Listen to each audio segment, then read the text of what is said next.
ओम नमः शिवाय।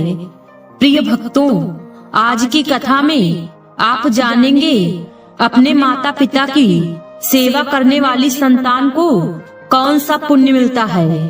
तो चलिए भक्तों, इस प्रश्न का उत्तर जानते हैं एक छोटी सी कथा के माध्यम से। भक्तों, एक समय की बात है, माता पार्वती भगवान शिव के साथ कैलाश पर्वत पर बैठे वार्तालाप कर रही थी।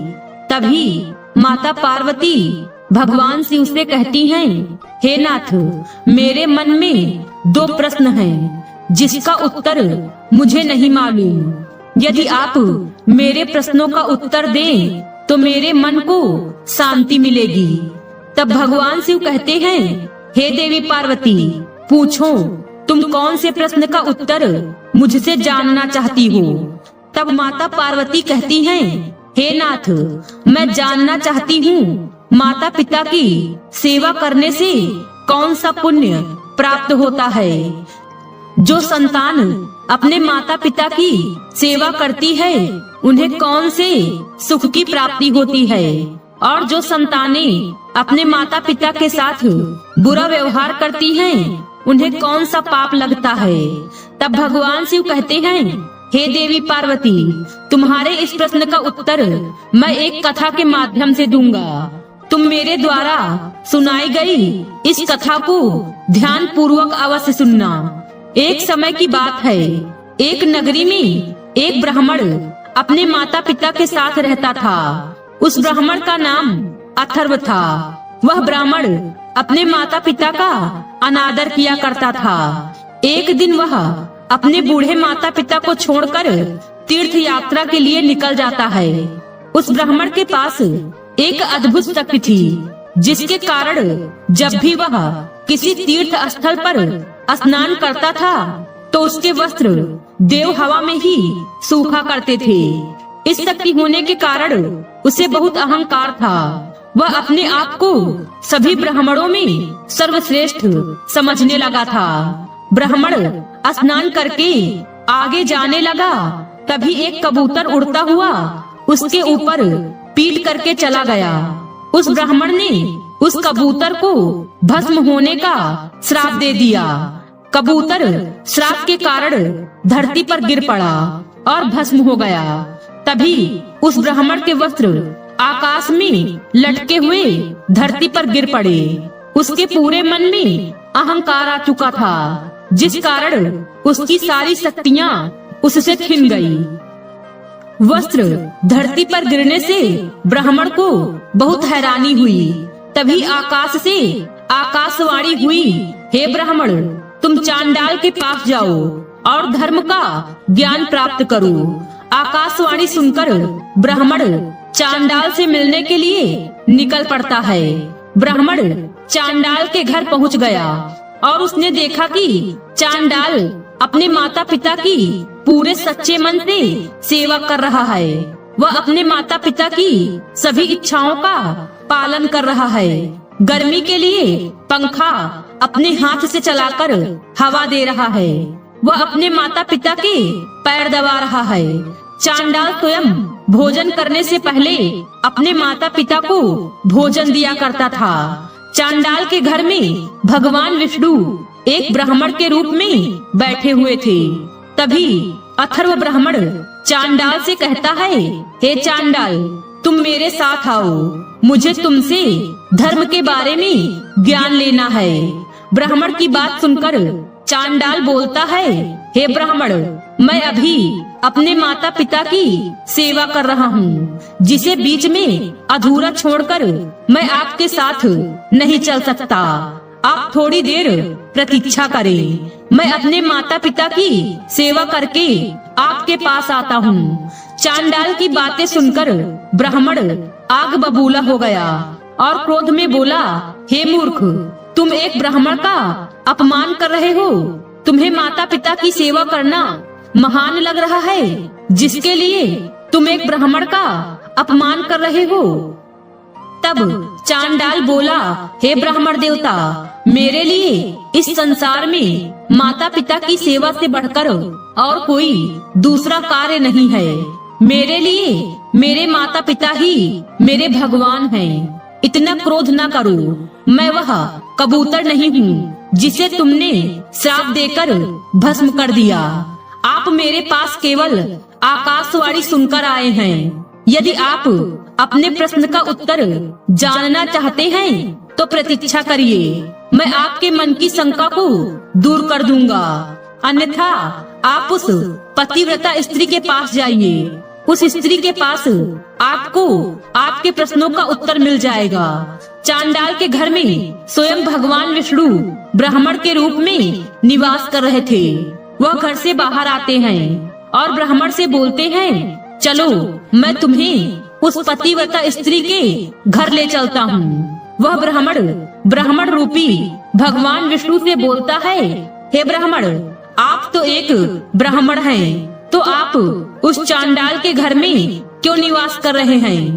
तब ब्राह्मण रूपी भगवान विष्णु कहते हैं, हे ब्राह्मण, अभी तुम मेरी बातों को नहीं समझ सकते, क्योंकि तुम्हारे मन में अहंकार भरा हुआ है। इसलिए तुम पहले उस पतिव्रता स्त्री के दर्शन कर लो।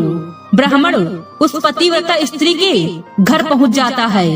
द्वार पर ब्राह्मण को देख वह पतिव्रता स्त्री घर से निकली और ब्राह्मण के आगे खड़ी हो गई। ब्राह्मण उस पतिव्रता स्त्री से बोलता है, हे स्त्री, अब तक जीवन काल से तुमने जो भी ज्ञान लिया है उनमें से तुम मुझे कोई धर्म का ज्ञान दो। ब्राह्मण की बात सुनकर वह स्त्री बोली, हे ब्राह्मण देवता, मुझे क्षमा करें, मैं इस समय अपने पति की सेवा कर रही हूँ। यदि आप मुझसे धर्म की बात जानना चाहते हैं तो आपको कुछ समय के लिए मेरी प्रतीक्षा करनी होगी।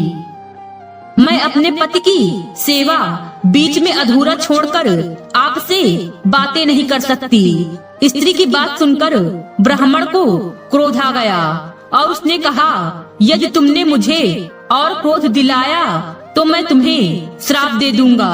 ब्राह्मण का क्रोध देख पतिव्रता स्त्री बोली, हे ब्राह्मण, मैं वह कबूतर नहीं हूँ जिसे तुमने श्राप देकर भस्म कर दिया था। मैं एक पतिव्रता स्त्री हूँ। मैं अपने पति की सेवा छोड़कर आपकी बात नहीं सुन सकती। आप धर्म तुलाधारी के पास जाओ और उससे धर्म का ज्ञान ले लो। तब ब्राह्मण आगे बढ़ने लगता है। वह ब्राह्मण रूपी भगवान विष्णु के साथ उस धर्म तुलाधारी के पास जाने लगता है।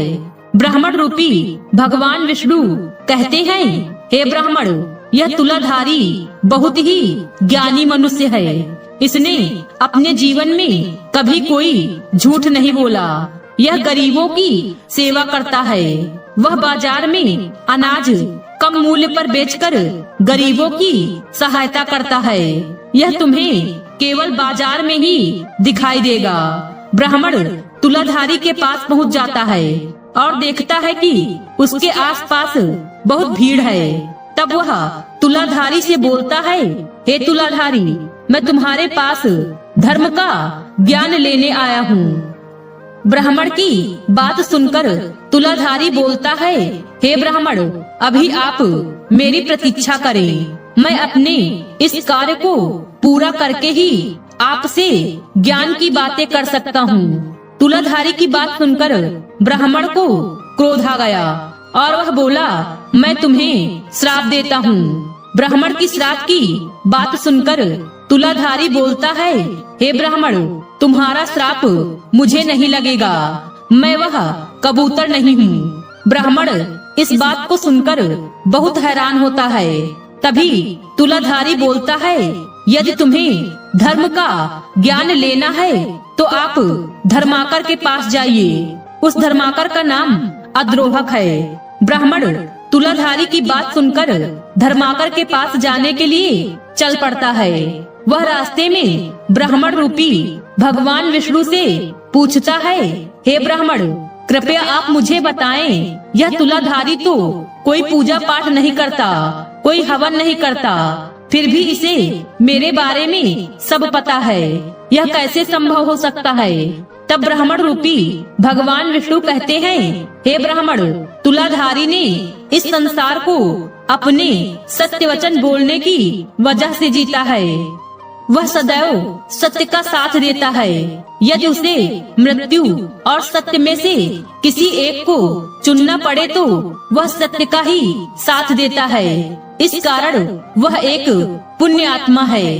तब ब्राह्मण बोलता है, अब आप मुझे बताएं, यह अद्रोहक कौन है?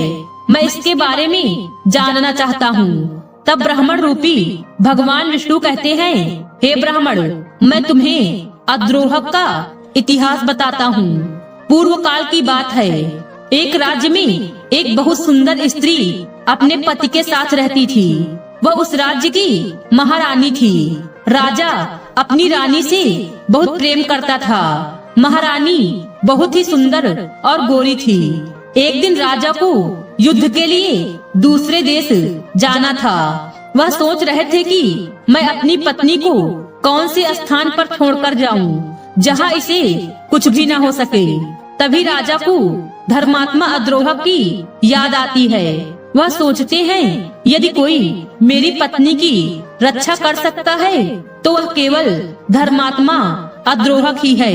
राजा अपनी रानी को लेकर उस अद्रोहक के पास चले जाते हैं। महाराज अद्रोहक को बोलते हैं, हे महात्मा, आप मेरी महारानी की रक्षा करें। कुछ समय के लिए मैं दूसरे देश जा रहा हूँ। राजा की बात सुनकर अद्रोहक बोलता है, हे राजन, अप्सरा जैसी दिखने वाली महारानी को मैं तो क्या, इस संसार में कोई भी इनकी देखभाल नहीं कर सकता। आप मुझ पर इतना भरोसा क्यों कर रहे हैं? मैं ना तो आपका कोई रिश्तेदार हूँ और ना ही महारानी के कुल का हूँ। तब महाराज बोलते हैं, हे अद्रोहक, तुम्हारे घर के सिवा मेरी पत्नी के लिए कोई भी स्थान उचित नहीं है।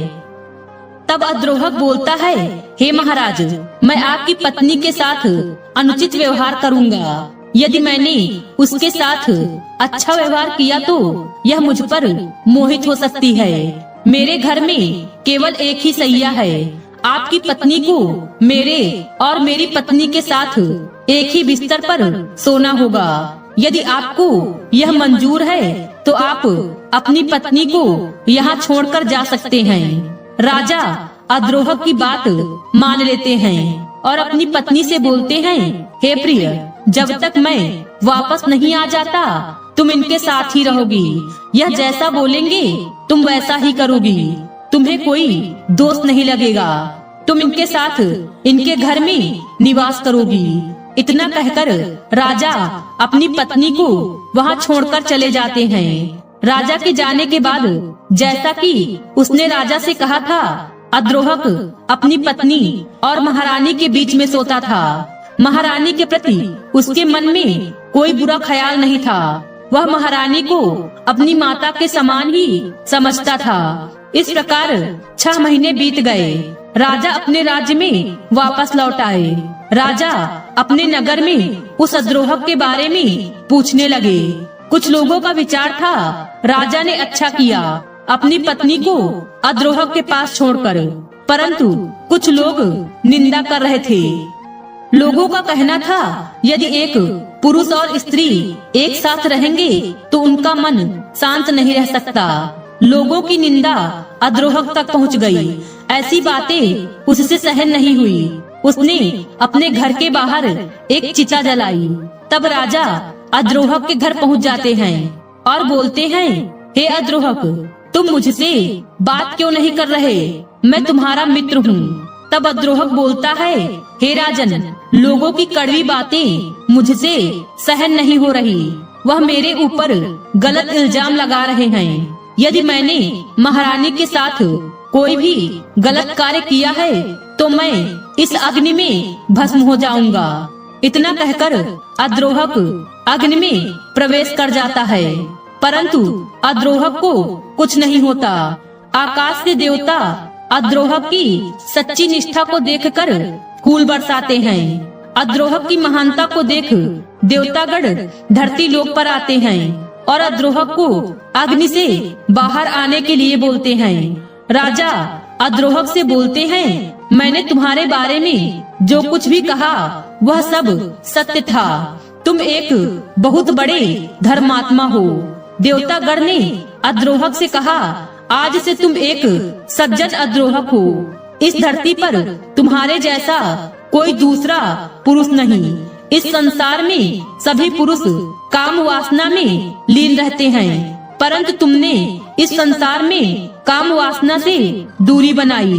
केवल अपना एक ही लक्ष्य साधा, अपनी पत्नी के सिवा किसी पराई स्त्री पर नजर नहीं डाली। तुम्हें हम वरदान देते हैं, तुम अपनी दिव्य दृष्टि से आने वाले समय को देख सकते हो। तुम्हारे भीतर सदैव भगवान विष्णु का वास होगा। यदि किसी ने तुम्हारे सच्चे मन से दर्शन किए तो उसे स्वर्गलोक की प्राप्ति होगी। इतना कहकर सभी देवता वहाँ से चले गए। ब्राह्मण कहानी सुनते हुए उस अद्रोहक के घर पहुँच जाता है और अद्रोहक को प्रणाम करता है। ब्राह्मण बोलता है, हे अद्रोहक, मैं बहुत दूर से आपके पास धर्म का ज्ञान लेने आया हूँ। कृपया आप मुझे धर्म का ज्ञान दें। तब अद्रोहक ने ब्राह्मण को धर्म का उपदेश दिया और कहा, हे ब्राह्मण, अब आप पुरुषों में सर्वश्रेष्ठ वैष्णव के पास जाइए। आपको आपके प्रश्नों का उत्तर अवश्य मिल जाएगा, क्योंकि आपके वस्त्र अब आकाश में नहीं सूखते। अद्रोहक की बात सुनकर ब्राह्मण बहुत खुश हुआ और ब्राह्मण रूपी भगवान विष्णु के साथ वैष्णव से मिलने के लिए चल पड़ा। वैष्णव के घर पहुँच के ब्राह्मण ने एक शुद्ध हृदय वाले पुरुष को देखा। वह वैष्णव ही था। उसके मुख पर बहुत तेज दिखाई पड़ रहा था। ब्राह्मण ने उस वैष्णव से कहा, हे महात्मा, मैं बहुत दूर से आया हूँ। कृपा करके आप मुझे धर्म का उपदेश दीजिए और साथ ही आप मुझे बताएं मेरे लिए कौन कौन से कार्य उचित हैं। ब्राह्मण की बात सुनकर वैष्णव बोला, हे ब्राह्मण, भगवान विष्णु तुमसे प्रसन्न हैं। आज तुम्हारा मनोरथ सफल होगा। भगवान विष्णु के दर्शन पाकर मेरा जीवन सफल हो गया।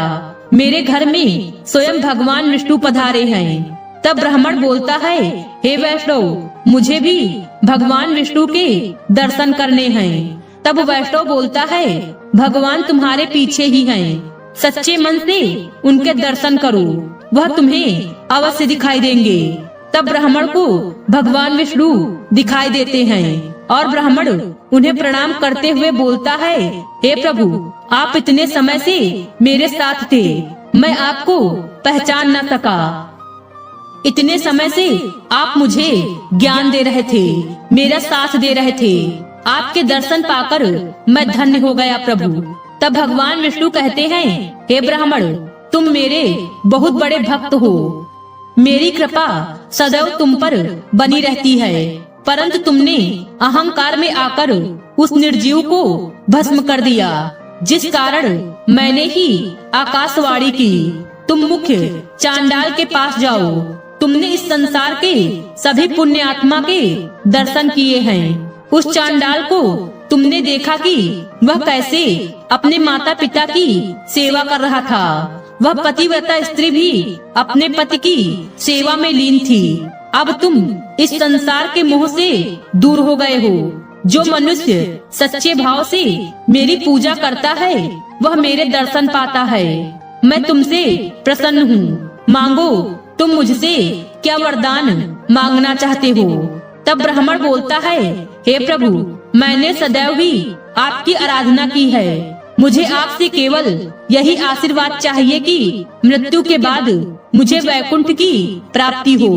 तब भगवान विष्णु कहते हैं, हे ब्राह्मण, तुम्हारा मन साफ है, तुम एक महान आत्मा हो, परंतु तुम्हारे माता पिता तुमसे प्रसन्न नहीं हैं। तुम्हारे माता पिता का क्रोध तुम्हारे अच्छे कर्मों को नष्ट कर रहा है। जाओ अपने माता पिता की सेवा करो, उन्हें खुश रखो। जिसके ऊपर माता पिता का आशीर्वाद बना रहता है उसे इस संसार में मृत्यु के बाद स्वर्ग की प्राप्ति होती है। भगवान विष्णु की बात सुनकर ब्राह्मण बोला, हे प्रभु, मेरे मन में एक शंका है।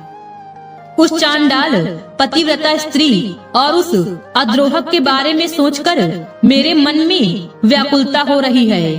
उन्हें मेरे बारे में सब कुछ कैसे पता चला कि मैंने उस कबूतर को भस्म कर दिया है। मेरे वस्त्र अब आकाश में नहीं सूखते। यह सब उन्हें किस प्रकार मालूम हुआ? तब भगवान विष्णु कहते हैं, हे ब्राह्मण, उस चांडाल ने सदैव अपने माता पिता की सेवा की है, जिस कारण उसके पास अद्भुत शक्तियाँ हैं। उस पतिव्रता स्त्री ने केवल अपने पति की ही सेवा की है, अन्य और किसी पुरुष की ओर नहीं देखा। और वह अद्रोहक और यह वैष्णव बहुत ही पुण्यात्मा है। मैं इन सभी के घर में वास करता हूँ। मेरे साथ लक्ष्मी भी इनके घर में सदैव वास करती हैं। इनके सच्चे कर्मों की वजह से मैं इनसे प्रसन्न रहता हूँ। हे ब्राह्मण, यदि तुमने भी अपने माता पिता की सेवा सच्चे मन से की तो मैं तुम्हारे घर में भी निवास करूँगा। अब तुम मेरी बात को ध्यान पूर्वक सुनो। जो भी मनुष्य सच्चे मन से अपने माता पिता की सेवा करता है वह इस संसार में सर्वश्रेष्ठ माना जाता है।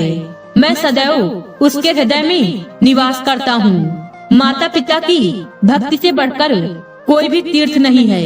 इसलिए मनुष्य को सदैव अपने माता पिता की सेवा आराधना करनी चाहिए। जो मनुष्य अपने माता पिता की सच्चे भाव से सेवा करता है उसे वैकुंठ की प्राप्ति होती है।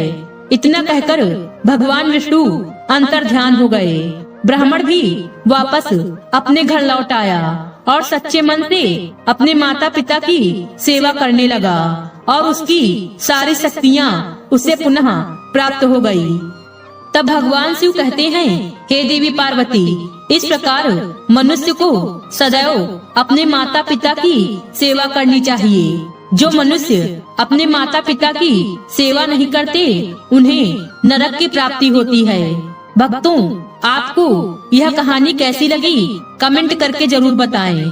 आज की वीडियो में बस इतना ही। उम्मीद है वीडियो पसंद आई होगी।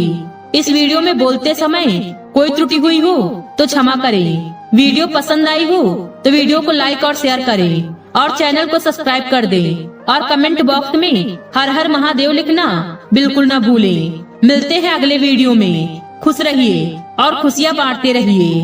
हर हर महादेव।